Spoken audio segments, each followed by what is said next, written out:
Assalamualaikum warahmatullahi wabarakatuh, Sobat GERD, Anxiety, dan Psikosomatis dimanapun kalian berada. Apa kabar kalian semua? Berjumpa lagi dengan saya, Kang Ujub. Tentunya kita masih dalam pembahasan kita seputaran asam lambung, GERD, Anxiety, dan Psikosomatis.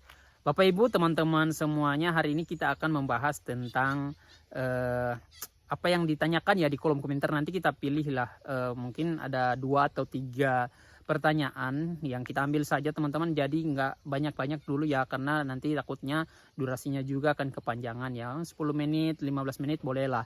Teman-teman semuanya yang baru bergabung, silakan dukung channel ini untuk terus berkembang. Tentunya dukungan kalian sangat berarti buat saya ya teman-teman ya, agar saya juga semakin semangat upload video terbaru. Dan kalian jangan lupa yang belum subscribe dulu dan aktifkan lonceng notifikasinya biar kalian dapatkan informasi terbaru seputaran asam lambung, GERD, Anxiety di channel ini teman-teman. Dan semoga ini bisa bermanfaat buat kita semua.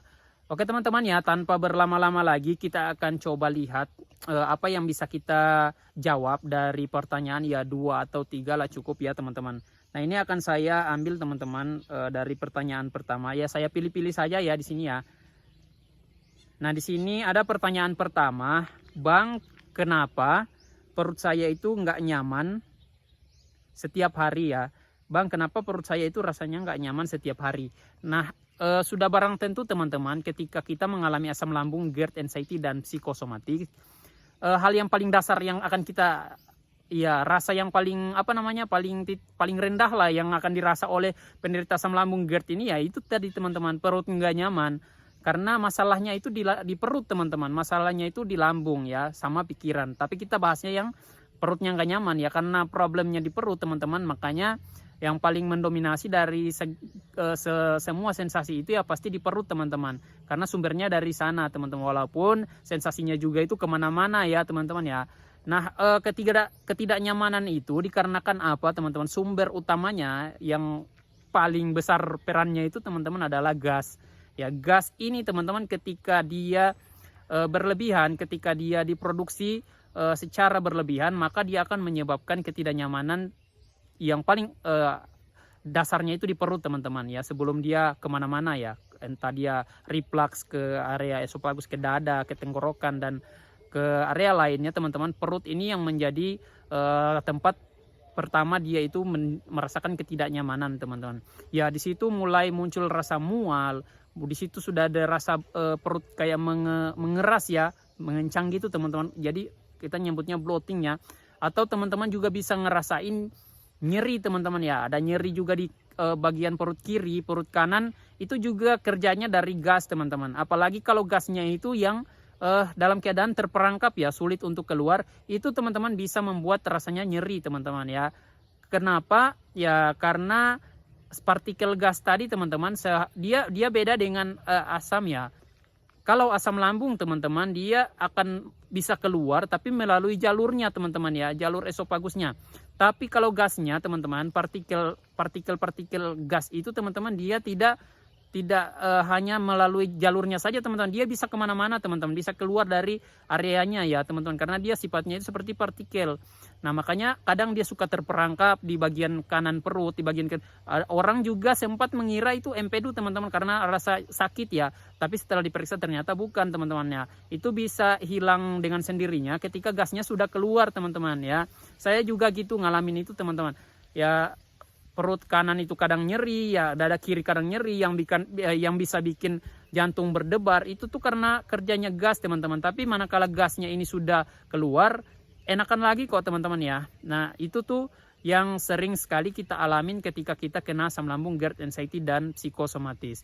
Ya mulai dari nyerinya, rasa mualnya, rasa ada yang kayak kerucuk-kerucuk ya setiap hari bunyinya kayak gitu. Nah itu tuh teman-teman dikarenakan produksi gasnya. Nah karena lambung kita masih ada masalah teman-teman ya, jadi belum sembuh total, dan itu bisa sembuh kembali teman-teman, hilang kembali ketika lambung ini sudah mulai membaik teman-teman ya. Nah sekarang cara mengatasinya gimana?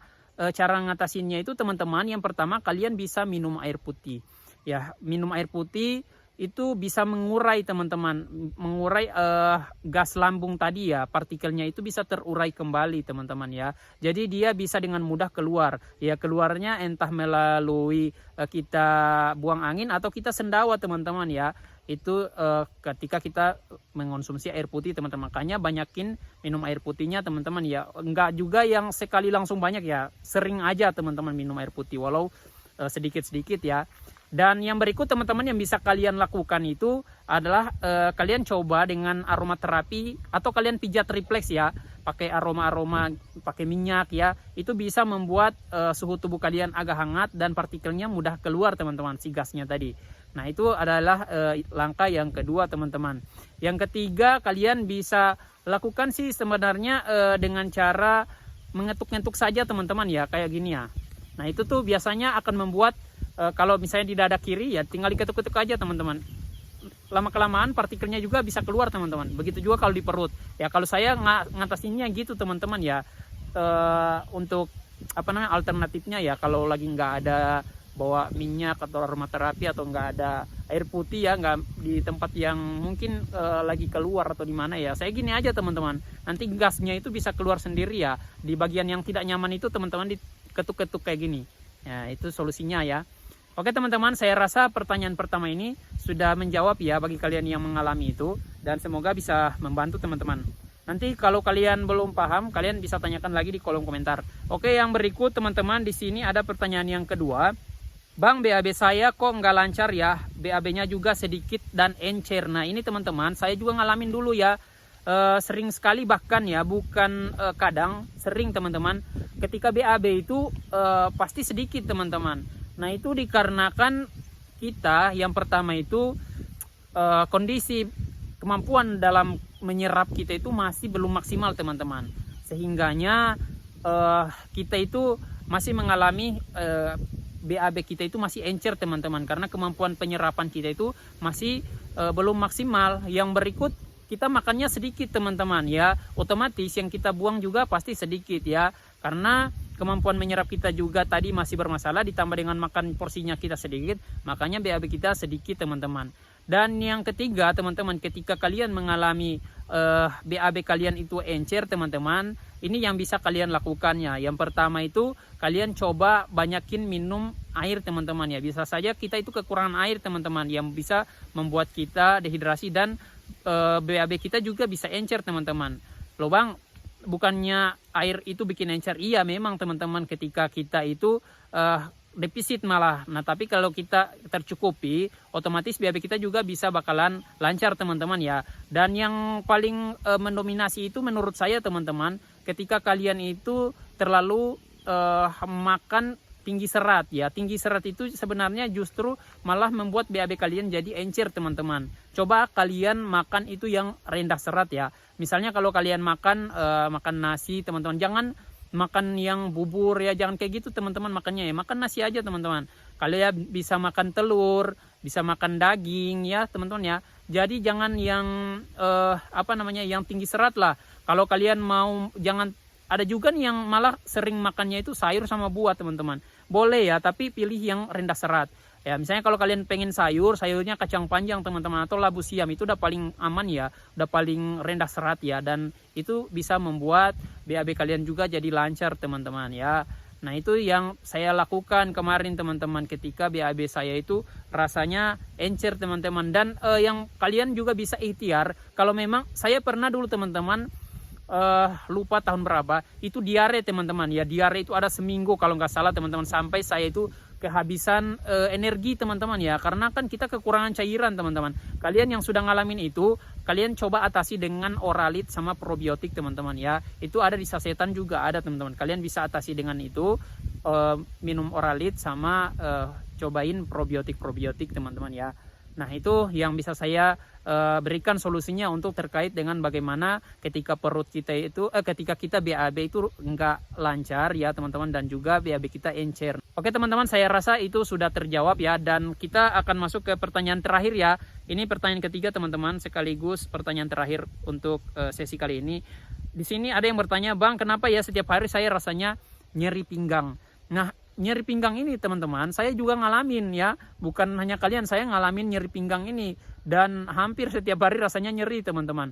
Apakah itu murni karena asam lambung? Ya itu bisa jadi ya teman-teman, sensasi dari asam lambung. Tapi bisa jadi juga kalau memang kalian juga memang sudah punya faktor umur ya, yang kemudian membuat sistem ketahanan tubuh kalian menurun, ya sudah barang tentu ya pinggang juga ikut nyeri teman-teman ya. Tapi kalau bagi kalian yang masih muda-muda ya kayak saya ini ya, atau mungkin masih umuran 30 sampai 40 ya, masih terhitung masih kuat lah ya teman-teman ya. Itu kalau memang kalian nyeri pinggang ya, sakit-sakit pinggang, itu biasanya teman-teman diakibatkan dari ketidakseimbangan sikap tubuh kita ya teman-teman ya.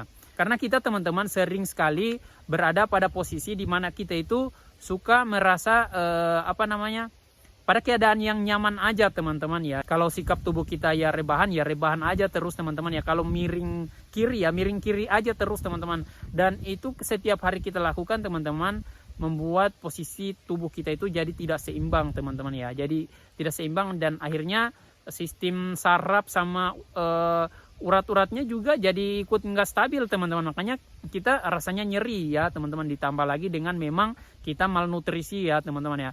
Otomatis ya sudah barang tentu kalau kita malnutrisi ya kita kesemutan ada teman-teman, tulang juga kesemutan ya, otot juga rasanya kesemutan ya. Itu teman-teman karena akibatkan oleh kekurangan nutrisi tadi ya, ditambah dengan sikap-sikap tubuh kita yang tidak teratur ya teman-teman ya, hanya ingin pada zona nyaman saja tapi tidak memperhatikan kondisi tubuh kita ya. Bahkan sampai pundak ini rasanya nyeri, tidak hanya pinggang ya. Makanya orang asam lambung, GERD, anxiety dan psikosomatis itu sikap tubuhnya itu paling bagus kalau dia dalam keadaan tegak teman-teman ya, daripada bongkok atau miring kiri sama miring kanan. Itu paling bagus kita punya sikap tubuh yang tegak ya, karena juga mengatasi bagaimana si asam lambung tadi itu tidak mudah naik teman-teman. Nah itu saja sih sepengalaman saya ya. Dan yang berikut teman-teman, mungkin ya kalian juga kurang gerak itu juga mengakibatkan fungsi otot kita menurun ya, fungsi otot kita sama fungsi saraf lainnya juga menurun teman-teman, karena tidak terlalu aktif ya. Dulu juga kita seharian bekerja ya aman-aman aja, nyeri pinggang nggak ada teman-teman ya.